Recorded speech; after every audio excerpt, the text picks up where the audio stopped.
देखो भाई, मुझे तो लगता है ये मुकेश अंबानी या तो बहुत बड़ा बेवकूफ है या तो अलग ही लेवल का मार्केटिंग जीनियस है। क्योंकि कोई कितना भी अमीर ज्यादा क्यों ना हो, कोई अपने बेटे की शादी में 5,000 करोड़ क्यों खर्च करेगा। देखो भाई, दुनिया में और भी बिलियनर्स है, जैसे कि अडानी हो गया, दमानी हो गया, महिंद्रा हो गया, बिरला हो गया, लेकिन कैसे मुकेश अंबानी ने ही अपने धन संपत्ति को शो ऑफ करने का ठेका ले रखा है। जानने के लिए इस वीडियो को पूरा देखना। इंग्लैंड की महारानी क्वीन एलिजाबेथ के बेटे चार्ल्स की शादी में जितना खर्चा नहीं हुआ था, उससे भी ज्यादा खर्चा मुकेश अंबानी ने अपने बेटे अनंत अंबानी की शादी में खर्च किया था, अप्रोक्सीमेटली 5,000 करोड़ रुपीज।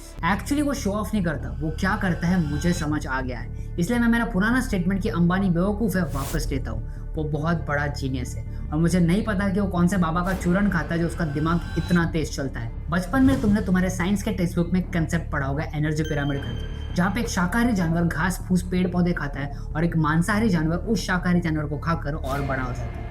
ठीक उसी तरह से अंबानी का धंधा ऐसे इतना बड़ा नहीं हो रहा। वो दूसरों का धंधा खाता है और खुद का धंधा और बड़ा करता है, और जिसका धंधा वो नहीं खा पाता उसके साथ स्ट्रेटेजिक अलायंस करके औरों का धंधा खा जाता है, जिसमें कोई बुराई नहीं। चार्ल्स डार्विन का थ्योरी ऑफ एवोल्यूशन भी यही कहता है, जो सबसे ज्यादा स्ट्रांग है, जो कम्पीट कर सकता है और कॉन्स्टेंटली रिप्रोड्यूस कर सकता है, जीत उसी की होती है। आ जाओ एनर्जी पिरामिड में नजर डालते हैं। बॉटम ऑफ द पिरामिड में घास फूस पेड़ पौधे आते हैं, जो कि हम और आप हैं और हमारी डिमांड्स है।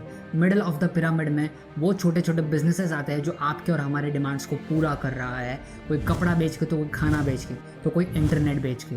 और टॉप ऑफ द पिरामिड में शेर आता है, जो कि अंबानी बनना चाहता है बाकियों के धंधे खाकर। वो जिस तरह से ग्रो कर रहा है, कंपटीशन को किल कर रहा है, मुझे तो डर लग रहा है कि कहीं वो इस कंट्री को कंट्रोल ना करने लग जाए। क्योंकि उस इंसान के पास तुम्हारे बारे में, तुम्हारी सरकार से भी ज्यादा डेटा है। तुम खुद को जितना नहीं जानते, अंबानी तुम्हें उससे ज्यादा जानता है। और इस सब की शुरुआत होती है 2010 में, जब रिलायंस इंडस्ट्रीज का रेवेन्यू 2,58,000 करोड़ का हो गया था, जिसमें से 2,03,000 करोड़ सिर्फ रिफाइनरी बिजनेस से आ रहा था। यानी रिलायंस इंडस्ट्रीज का 80% रेवेन्यू सिर्फ और सिर्फ जामनगर रिफाइनरी से आ रहा था। और ऐसे में अपने बिजनेस को डाइवर्सिफाई करना बहुत ज़्यादा इंपॉर्टेंट लगा अंबानी को, क्योंकि क्रूड ऑयल रिफाइनरी एक कमोडिटी बेस्ड बिजनेस है जिसका मार्केट काफ़ी ज़्यादा अनसर्टन और वोलेटाइल होता है। And India is a major importer of crude oil. और अगर फ्यूचर में गवर्नमेंट ग्रीन एनर्जी को प्रमोट करने के चक्कर में अगर क्रूड ऑयल पे अपनी डिपेंडेंसी कम कर देता है या फिर क्रूड ऑयल पे बैन लगा देता है, तो मुकेश अंबानी का धंधा तो चौपट हो जाएगा। और इसीलिए 2011 से रिलायंस इंडस्ट्रीज के लिए एक नया चैप्टर शुरू होता है, द डेटा रश। 2011 से मुकेश अंबानी हाथ धोकर डेटा के पीछे लग जाता है, क्योंकि तभी रिसेंटली लेट 1990s और अर्ली 2000s में फेसबुक, यूट्यूब और गूगल जैसी कंपनीज लॉन्च होती है। और मुकेश अंबानी को ये बात अच्छे से पता होती है कि data is the new currency and the data is the future. और इसीलिए 2011 से मुकेश अंबानी जियो के ऊपर काम करना स्टार्ट कर देता है। और 5 सितंबर 2016 में जियो पब्लिकली लॉन्च हो जाता है, जो कि उस वक्त का सबसे सस्ता इंटरनेट प्रोवाइडर बन जाता है। जो भी कस्टमर 5 सितंबर 2016 से लेके 31 दिसंबर 2016 तक जियो में शिफ्ट होता है, उसे free unlimited internet, voice call और वीडियो कॉल का एक्सेस मिलेगा। और यही फ्री के चक्कर में जियो ने सिर्फ 4 महीने में 5 करोड़ 20 लाख कस्टमर्स को एक्वायर कर लिया था। और फिर तुम समझ जाते हो कि कुछ भी फ्री का नहीं होता। मुकेश अंबानी ने 1,60,000 करोड़ रुपए खर्च किए थे सिर्फ जियो के इंफ्रास्ट्रक्चर को बिल्ड करने के लिए। और तुम लोगों को फ्री का इंटरनेट देके वो समाज सेवा नहीं करना चाहता था, बल्कि बाकी टेलीकॉम प्रोवाइडर जैसे कि आइडिया, वोडाफोन और एयरटेल का धंधा खाना चाहता था। और इस फ्री की रेवड़ी के चक्कर में 2016 में आइडिया को 383 करोड़ रुपए का लॉस होता है, जबकि अनिल अंबानी के रिलायंस को 531 करोड़ रुपए का लॉस होता है। यानी भाई नहीं भाई का धंधा खा लिया। और ऐसे दूसरों का धंधा खाने का धंधा अंबानी पहली बार नहीं कर रहा। इसके बाद भी 2019-20 में वो मार्केट में उतरता है और एक धंधा खाने के लिए, लेकिन इस बार सीधा तुम्हारे खाने के थाली में उतरता है। तुम्हारे खाने के थाली को इमेजिन करो, उसमें क्या होता है? दाल, चावल, रोटियां, ब्रेकफास्ट के लिए चाय पत्ती, दूध, बिस्किट, और ये सब कुछ रिलायंस के जियो मार्ट में मिलता है। अब तुम कहोगे नहीं भाई, हम तो ये सारी चीज़ें डीमार्ट से खरीदते हैं। तो तुम्हारा ये मिथ भी बर्स्ट कर देता हूँ कि इंडिया में डीमार्ट के सिर्फ 432 स्टोर्स है और रिलायंस जियो मार्ट के 2500 से भी ज़्यादा ग्रोसरी स्टोर्स है इंडिया में। और ये बिजनेस अंबानी ने बनाया नहीं है, स्ट्रैटेजिकली कब्जा किया है। तुम्हें पता होगा 2019-20 में एक बिग बाजार नाम की ग्रोसरी स्टोर चेन हुआ करती थी ऑल ओवर इंडिया में, और उसी वक्त अमेजॉन बिग बाजार में इन्वेस्ट करती है at a significant valuation of 43,000 crore rupees. और एक कंडीशन रखती है कि आगे से अगर कोई फंडिंग उठाते हो तो अमेजॉन से ज़रूर पूछना। और जिस वक्त अमेजॉन बिग बाजार पे इन्वेस्ट करती है, तब बिग बाजार प्रॉफिटेबिलिटी से ज़्यादा स्केलेबिलिटी पे ध्यान देती है और हर दिन इंडिया में एक नया स्टोर ओपन करती है। लेकिन ध्यान रखना, वो सारे स्टोर्स रेंटेड होते हैं, क्योंकि क्योंकि ये इन्फॉर्मेशन आगे वीडियो में काम आने वाली है। फिर 2019 में कोविड-19 आता है और 2020 में लॉकडाउन लग जाता है। पूरा 2020 लॉकडाउन में चला जाता है, जिसके वजह से बिग बाजार का हाल बेहाल हो जाता है। जितने भी फंडिंग अमेजोन से उठाई थी सारे ऑलमोस्ट खत्म होने आए थे और इसी अपॉर्चुनिटी का फायदा उठाते हुए जियो बिग बाजार को खरीदने का ऑफर देता है और कहता है कि भाई तुम्हारा बिजनेस तो ऑलमोस्ट बैंकक्रप्ट होने आया है, फिर भी हम तुम्हारे बिजनेस के लिए 24,000 करोड़ देने के लिए तैयार है। और शर्त सिर्फ इतनी है कि अमेजोन को मत बताना, जब सारे डॉक्यूमेंटेशन हो जाएंगे तब बता देना।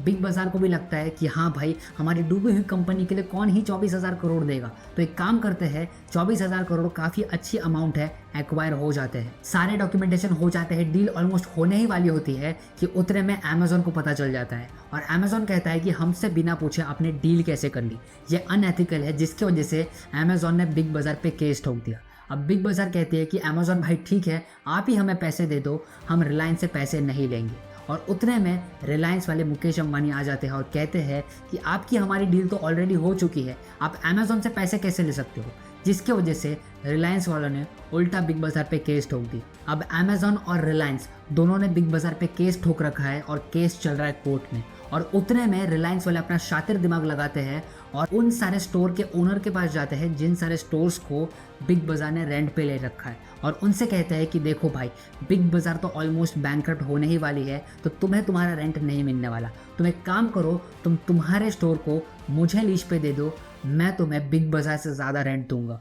और ऐसे करके रिलायंस वाले बिग बाजार के सारे स्टोर्स के लीगल होल्डर बन जाते हैं और बिग बाजार को रातों रात ऑर्डर देती है कि तुम तुम्हारे सामान को खाली करो, अब ये स्टोर्स लीगली मेरे हैं। और इस तरह से मोटा भाई मुकेश अंबानी बिग बाजार के धंधे को खा जाता है, जिसमें कोई गलत बात नहीं है। बिग बाजार तो वैसे भी डूबने ही वाला था क्योंकि वो प्रॉफिटेबिलिटी से ज़्यादा स्केलेबिलिटी पे ध्यान दे रहा था और साथ ही साथ वो अपने इन्वेस्टर अमेजोन के साथ बिल्कुल भी लॉयल नहीं था। चलो इस केस में तो बिग बाजार खुद ही डूबने वाला था, तो मुकेश अंबानी ने उसका फायदा उठाया। लेकिन अंबानी जी के महानता के तो मैं और एक किस्से सुनाता हूँ जिसमें उन्होंने लिटरली एक बिजनेस का गला घोट के मार दिया। तो ये बात है 2022-23 की, जब क्विक कॉमर्स अपने पीक पे था। Zepto, Blinkit, Swiggy, Instamart, Dunzo जैसी कंपनीज एक दूसरे से compete कर रहे थे, प्रॉफिटेबल होने के लिए नहीं बल्कि मार्केट कैप्चर करने के लिए, क्योंकि क्विक कॉमर्स एक नया कंसेप्ट था इंडियन कंज्यूमर के लिए और ऐसे में मार्केट शेयर कैप्चर करने के लिए कैश बर्न करना पड़ता है, डिस्काउंट्स देने पड़ते हैं, इंफ्रास्ट्रक्चर बिल्ड करने पड़ते हैं और उसके बाद भी कोई सर्टेनिटी नहीं होती कि क्या कभी प्रॉफिटेबल भी हो पाएंगे। लेकिन हमारे मोटा भाई को तो घाट घाट का पानी पीना था, इसीलिए उन्होंने सोचा कि क्यों ना क्विक कॉमर्स में भी ट्राई किया जाए, जिसके वजह से उन्होंने डंजो में $200 मिलियन इन्वेस्ट किए सिर्फ ट्राई करने के लिए और उसके बदले में उन्होंने 25% स्टेक ले लिया डंजो में विथ वीटो राइट्स। ये टर्म वीटो राइट्स ज़रूर याद रखना क्योंकि आगे वीडियो में काम आने वाली है। अगर सरल भाषा में तुम्हें समझाओ, वीटो पावर का मतलब होता है कंपनी में किसी भी डिसीजन के ऊपर वोट करना। अगर रिलायंस कहती है हाँ तो हाँ, ना तो ना। फिर डंजो पे $200 मिलियन इन्वेस्ट करने के बाद कहती है कि जितना उड़ाना है उतना उड़ाओ, फुल रिसर्च करो, टेक बिल्ड करो, डार्क स्टोर्स बिल्ड करो, जो करना है करो और अगर फंड लगे तो हमें मांग लेना और फंड दे देंगे। तो डंजो को भी लगता है कि चलो भाई ठीक है, पीछे अंबानी का हाथ है तो कोई टेंशन नहीं, दिल खोल के धंधा करो। और इसी चक्कर में 2023 में डंजो का फंड ऑलमोस्ट खत्म ही होने वाला था, तो डंजो ने रिलायंस से इमरजेंसी $20 मिलियन का फंड चाहा, लेकिन रिलायंस ने साफ साफ मना कर दिया। क्योंकि कंपनी अच्छा परफॉर्म नहीं कर रही थी, इसलिए डंजो को बाहर से कम वैल्यूएशन पे फंड लेना पड़ रहा था, लेकिन रिलायंस ने अपना वीटो पावर का इस्तेमाल करके उन्हें वो फंड भी लेने नहीं दिया, क्योंकि रिलायंस को अच्छे वैल्यूएशन पे फंड चाहिए था और डंजो को सिर्फ फंड चाहिए था। तो रिलायंस ना ही फंड खुद दे रहा था और ना ही बाहर से लेने दे रहा था, यानी कि भाई तुम डूब जाओ, खत्म हो जाओ, हमें फर्क नहीं पड़ता। और हुआ भी कुछ वैसा ही, डंजो डूब जाती है और रिलायंस डंजो का टेक्नोलॉजी उठाता है और अपने जियो मार्ट में इंटीग्रेट करके इंडिया के ई कॉमर्स सेगमेंट में घुस जाता है और डंजो का धंधा खा जाता है। लेकिन मुकेश अंबानी को एक बात अच्छे से पता होती है कि इंडिया के लोग प्राइस सेंसिटिव होते हैं, वो लोग कॉस्ट को कन्वीनियंस से ज़्यादा इंपॉर्टेंस देंगे। इंडिया में मैक्सिमम लोगों को 10 मिनट में सामान नहीं चाहिए, सबसे सस्ता सामान चाहिए।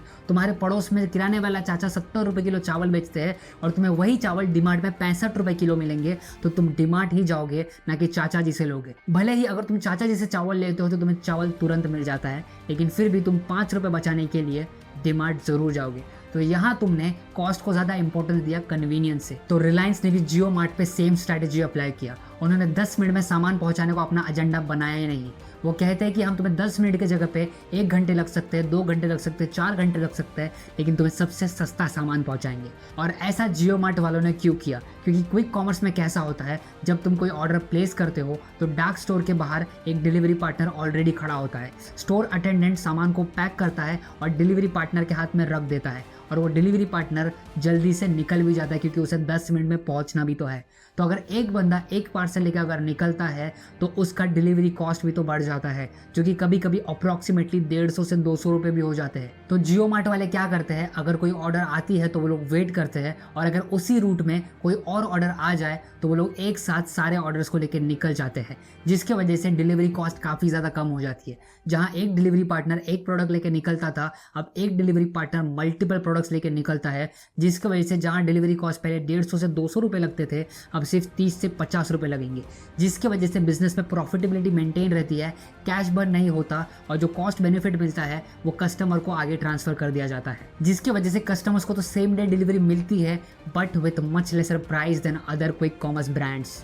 पहले पेट्रोकेमिकल से टेलीकॉम इंडस्ट्री को डिस्टर्ब करता है, अपने ही भाई अनिल अंबानी का बिजनेस खा जाता है, उसके बाद 2019-20 में बिग बाजार का धंधा खाता है, और फिर डिजिटल प्रेजेंस के लिए डंजो का भी गला दबा के मार देता है। फिर एंटरटेनमेंट के लिए जियो सिनेमा हॉटस्टार के साथ मर्ज होकर बिजनेस करती है, and the list never ends. Reliance retail, Reliance digital, Reliance fresh, milk basket, यही नहीं, अभी और सुनिए, बहुत सारे जाने माने ब्रांड्स हैं जो आप जानते भी नहीं है रिलायंस ओन करते हैं, जैसे कि वर्साचे, अरमानी, बैलेंसियागा, जियो, टीरा, अजोटे, फ्रेश पीक, हैमलेस, ये सब कुछ अंबानी ओन करती है। कुछ बिल्ड करती है तो कुछ एक्वायर करती है तो किसी में हिस्सेदारी ले लेती है। आसपास नज़र घुमाओ तो 100 में से 90 चीज़ अंबानी के ही निकलेंगी। और जहाँ तक बात आती है अपने बेटे के शादी में 5,000 करोड़ खर्च करने की, it was not an expense, it was a marketing cost, क्योंकि मुकेश अंबानी का मेजॉरिटी ऑफ बिजनेस उन सारे चीज़ों में जहाँ पे दिखना सबसे ज़्यादा ज़रूरी है, retail, fashion, entertainment, groceries, internet, ये सारे इंडस्ट्रीज में जो दिखेगा वही बिकेगा। तो अडानी अपना वेल्थ इतना शो ऑफ क्यों नहीं करता? क्योंकि अडानी का majority of business infrastructure based है, पोर्ट्स, एयरपोर्ट्स, पावर प्लांट, जिसमें दिखावा काम नहीं करता। तो लोगों के नज़र में बने रहने के लिए, जहन में बने रहने के लिए और अपने इमेज को वॉश करने के लिए ऐसे एक्स्ट्रा ऑर्डिनरी धन संपत्ति शो ऑफ करना ज़रूरी होता है। और जहाँ तक बात आती है इनके बिजनेस करने के तरीके में, जिसमें कोई गलत बात नहीं है, because he is just smarter than other companies. और जैसे कि एवोल्यूशन का उसूल कहता है, ठीक वैसे ही बिजनेस का उसूल भी यही कहता है, सर्वाइवल ऑफ द फिटेस्ट। जिसके पास ज़्यादा पैसे है, बेटर बिजनेस एक्यूमेन है, वही इस कॉम्पिटिटिव बिजनेस मार्केट में सर्वाइव कर पाएगा। और यहाँ पे किसी पे भी रहम नहीं खाई जाएगी, because everything is fair in business.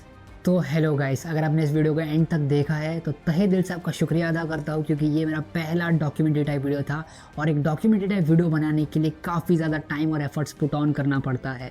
Scripting में, शूटिंग में, एडिटिंग में, रिसर्च में स्पेशली बहुत ज़्यादा टाइम लग जाता है, और आपको वैल्यू प्रोवाइड करने के लिए हम सब कुछ करने के लिए तैयार है। तो अगर आपको ये वीडियो पसंद आई, वीडियो की क्वालिटी अगर आपको अच्छी लगी, मैंने जो इन्फॉर्मेशन अगर आपको दिया जो अच्छा लगा, तो लाइक और सब्सक्राइब ज़रूर करना, क्योंकि आपका एक लाइक और सब्सक्राइब ही मेरे चेहरे पे खुशी लाती है, मेरे मेहनत का फल है वो। इस वीडियो को लेके आपका क्या फीडबैक है हमें कमेंट्स में ज़रूर शेयर करना, इससे हम हमारे कंटेंट को और ज़्यादा इंप्रूव कर सकते हैं और आपके लिए वैल्यू ला सकते हैं। बाकी अगर आपको ऐसे ही इंटरेस्टिंग बिजनेस और फाइनेंस सीखने में इंटरेस्ट है तो हमें ज़रूर सब्सक्राइब करके जाना।